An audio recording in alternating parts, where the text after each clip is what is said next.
Graça, misericórdia e paz da parte de Deus e do nosso Senhor e Salvador Cristo Jesus. Você, amigo nosso, irmão, companheiro do Segundo às 18, muito bem-vindo. Deus te abençoe. Você vai receber agora mais uma orientação, abordagem, reflexão do nosso Segundo às 18, e eu lhe solicito, compartilhe esse vídeo com seus amigos, seus conhecidos, baixe esse vídeo e distribua nos seus grupos de comunicação de WhatsApp e outras redes sociais. Hoje nós vamos, neste Segundo às 18, falar sobre: se não é pecado, por que não posso fazer? É uma questão de ética cristã. Fundamentos da liberdade cristã. É muito comum a gente ouvir pessoas dizendo assim: pastor, se não é pecado, por que eu não posso? Outros dizem assim: onde na Bíblia está escrito que fazer isso aqui é pecado?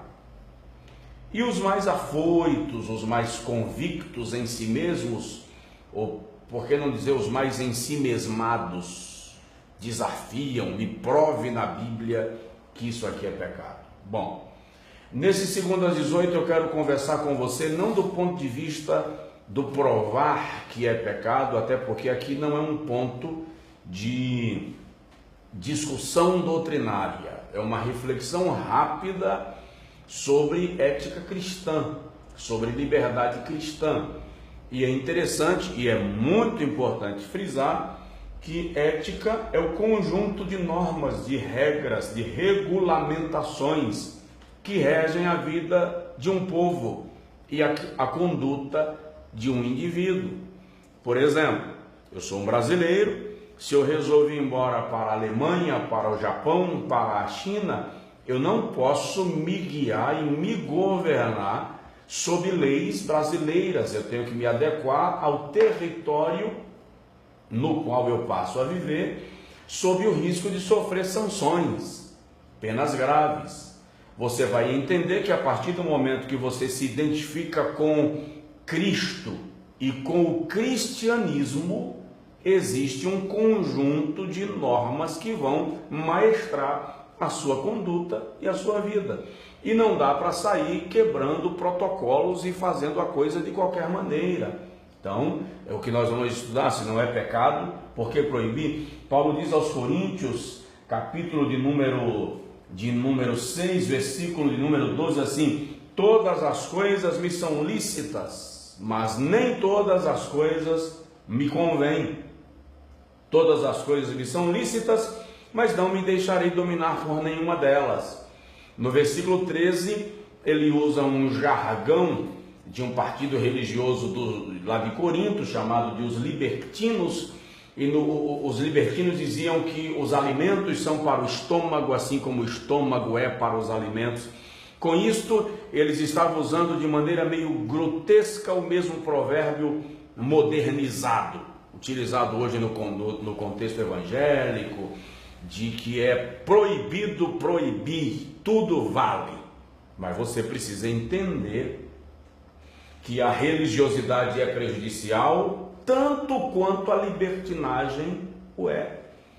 Haviam coisas no contexto religioso, evangélico do Brasil que há 30 anos atrás causavam arrepios, e hoje eles não incomodam mais. E se a gente caminhar na mesma proporção, vamos perceber que algumas das coisas que hoje nos causam repugnância, movimentações e manifestações, daqui a 30 anos serão tão normais quanto se tornaram estas que eu acabei de me referir. Então, manter um padrão, uma identidade que te relaciona com um povo específico, ou com um estilo de vida, é necessário. Quando Paulo escreve aos Romanos, no capítulo de número 6, falando desse negócio, no versículo de número 17 e 18, ele diz que quando nós éramos escravos do pecado, recebemos de coração a palavra de Deus. Aí ele diz assim: e agora, libertos do pecado, fostes feitos servos da justiça. Veja que o que muda não é a nossa condição de servo.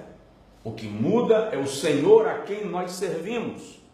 Antes, estávamos escravos do pecado, fazíamos o que não queríamos pela força do pecado. Agora, libertos do pecado, somos livres para fazer a vontade de Deus exposta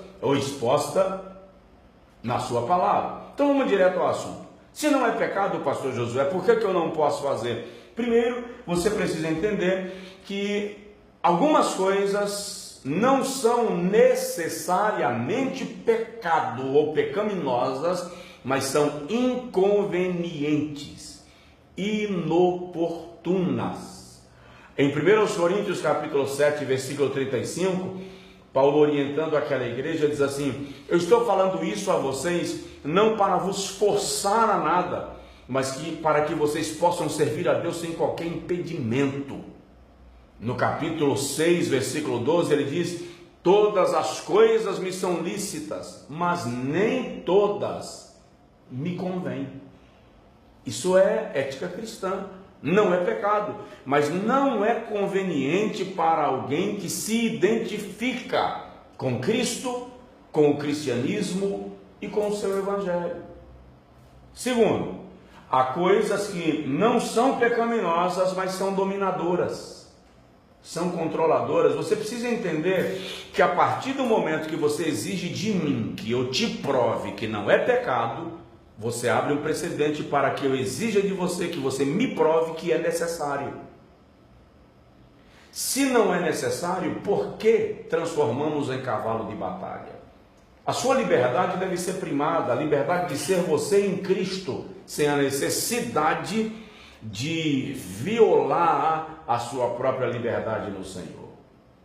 Gálatas capítulo 5, versículo 1, Paulo diz assim: para a liberdade Cristo vos libertou. Esse é o nosso 2:18. Não esqueça, permanecei, pois, firmes e não retorneis ao jugo da escravidão.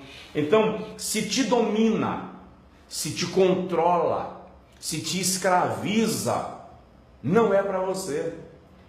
Já parou para perceber, por exemplo, usar a internet é pecado? Se fosse o 2:18, não estaria chegando até você. Mas algumas pessoas estão substituindo o convívio pessoal com a família, com o cônjuge, com filhos, com amigos, pelo controle da internet. Ter o aparelho de televisão em si, em casa, é pecado? Tá. Há quem diga que é. Mas nós estamos falando agora de uma linguagem equilibrada, biblicamente equilibrada. Não é pecado. Mas é pecado se deixar controlar por ela. Então, se não é pecado, mas te controla, não serve para você. Mina a liberdade que Cristo veio estabelecer para nós. Terceiro, não é pecado, mas é embaraçoso, é constrangedor.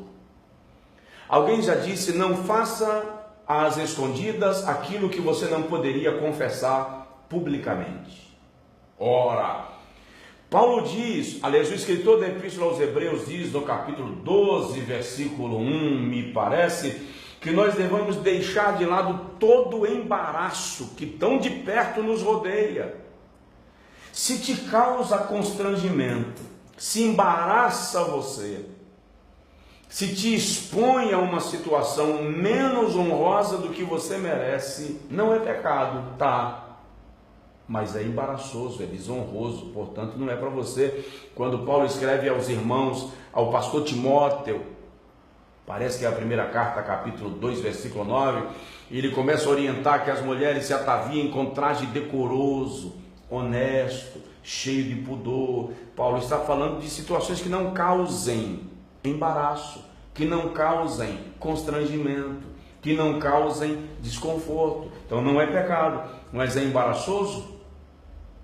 Você pode confessar publicamente o que você fez? Não. É embaraçoso. Então muitas pessoas vivem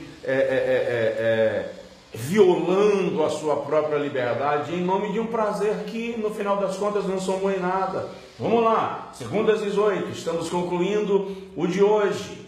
Não é pecado, mas parece pecado. Então evite. A Bíblia diz assim: fugir da aparência do mal, de toda a aparência do mal. Provérbios 27:12, o sábio diz assim: o avisado vê o mal e foge, mas o desavisado passa e sofre a pena. Então, se te coloca numa situação que você vai ter que ficar justificando, explicando, argumentando, evite. Não é pecado. Mas há um provérbio romano dos dias dos Césares que dizia o seguinte: a mulher do César não basta ser honesta, é preciso parecer honesta.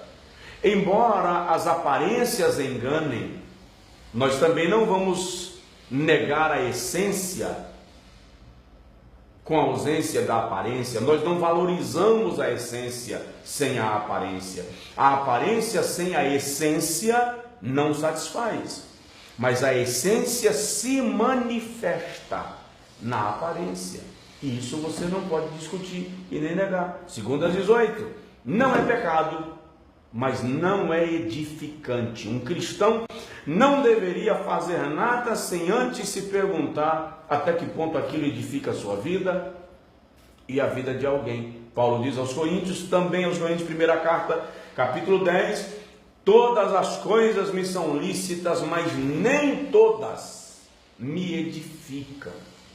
Queridão, sem legalismo religioso, sem libertinagem, sem essa coisa de é proibido proibir, ou sem essa exacerbação de tudo é proibido e tudo é pecado, sem essa mania de espiritualizar as coisas demais, se pergunte se lhe edifica ou se não te edifica, e viva a liberdade para a qual Cristo nos chamou. 2:18, fique com a gente, Deus te abençoe, em nome de Jesus.